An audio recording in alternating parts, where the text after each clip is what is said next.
మర్రి golden diamonds ప్రారంభోత్సవ మరియు అక్షయ తృతీయ ప్రత్యేక ఆఫర్ గా VA పై ఫ్లాట్ 25% తగ్గింపు. మర్రి గోల్డెన్ డైమండ్స్, కుకట్పల్లి, హైదరాబాద్. జగిత్యాల కాంగ్రెస్ కార్యకర్తల ఆత్మగౌరవాన్ని మాజీ మంత్రి జీవన్ రెడ్డి కేసీఆర్ కాళ్ల దగ్గర తాకట్టు పెట్టారని సీఎం రేవంత్ రెడ్డి అన్నారు.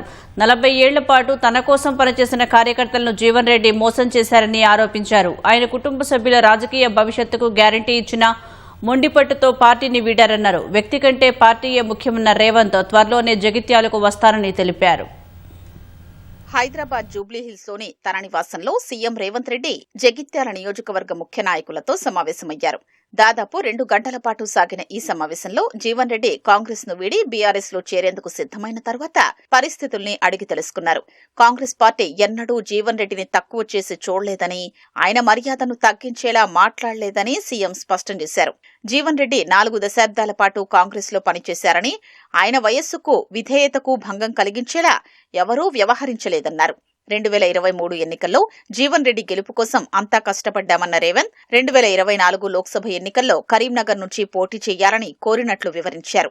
ఆయన మాత్రం నిజామాబాద్ నుంచి పోటీ చేస్తారని చెప్పడంతో గౌరవంతో పార్టీ టికెట్ ఇచ్చిందని గుర్తు చేశారు. ఇటీవల జరిగిన మున్సిపల్ ఎన్నికల్లోనూ జీవన్ రెడ్డి సూచించిన వారికే టికెట్లిచ్చామని వివరించారు. భవిష్యత్తులోనూ ఆయన కుటుంబ సభ్యుల రాజకీయ భవిష్యత్తుకు హామీ ఇచ్చినా మొండి పట్టుదలకు పోయి పార్టీని వీడారని తెలిపారు.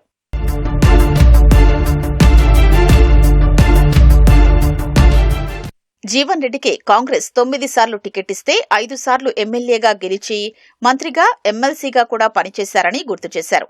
అలాంటి వ్యక్తి కేసీఆర్ కాళ్ల దగ్గర చేతులు కట్టుకుని నిలబడ్డం అత్యంత బాధాకరమని ఆందోళన వ్యక్తం చేశారు. ఆయన వయస్సుకు, అనుభవానికి ఇది తగదని హితవు పలికారు. 40 ఏళ్లు కలిసి పనిచేసిన కార్యకర్తల ఆత్మగౌరవాన్ని కేసీఆర్ కాళ్ల దగ్గర తాకట్టు పెట్టారని సీఎం అన్నారు. ఈనాటికి తాను జీవన్ రెడ్డి గౌరవానికి భంగం కలిగేలా ఒక్క మాట మాట్లాడలేదని సీఎం గుర్తు చేశారు. బీఆర్ఎస్ కుట్రల్ని తిప్పికొట్టాలని మనం ప్రయత్నం చేస్తుంటే ఆయన వెళ్లి కుట్రదారుల పక్కనే చేరారన్నారు. తాను చేస్తోందే మంచో చెడో మీరే ఆలోచించాలని జగిత్యాల నాయకులకు సీఎం సూచించారు. పార్టీ కంటే వ్యక్తులు తనకు ముఖ్యం కాదన్న రేవంత్ రెడ్డి త్వరలోనే జగిత్యాలకొస్తారని, కార్యకర్తలు ధైర్యంగా ఉండాలని పిలుపునిచ్చారు.